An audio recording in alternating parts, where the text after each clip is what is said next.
Giêsu khó xa quang nghề quang khắp thọ Lazarus day nang ram mat nga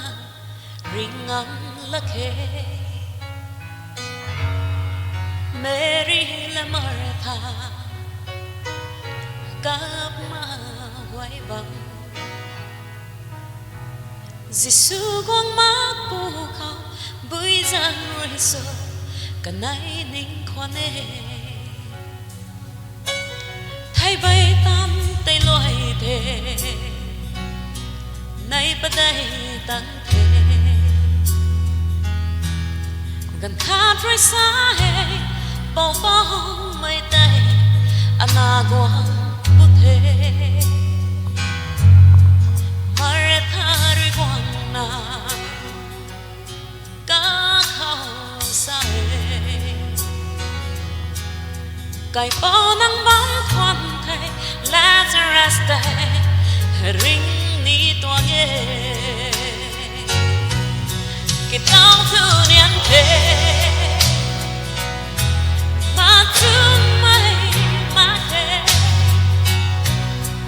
ở cái bao đôi giang hay sam yêu quan tất sao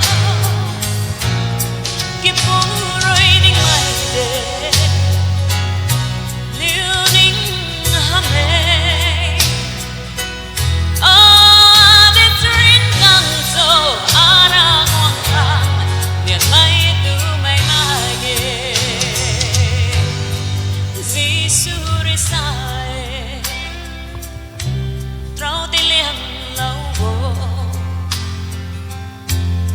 Martha ri sai cái bao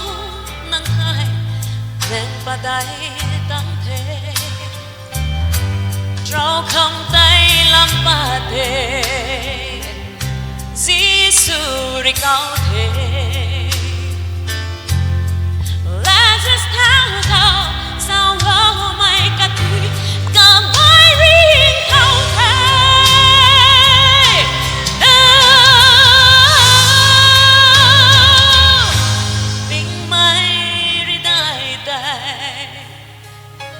nắng thung bầm nuê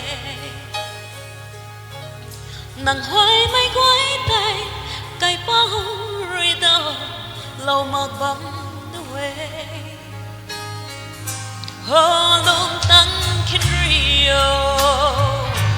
cá mây cá lai mà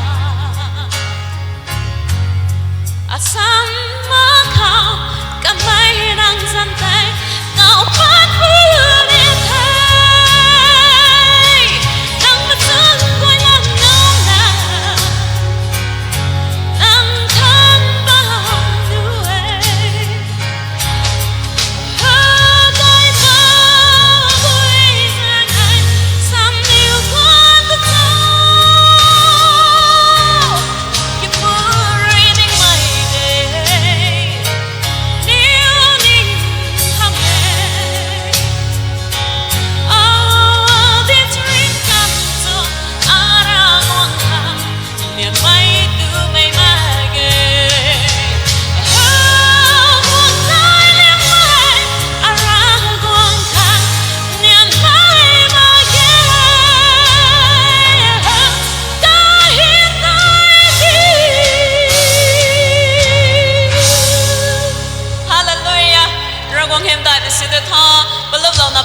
nó quay còn như rồi một con xuyên bố mẹ bông ta này mới sẽ được thôi.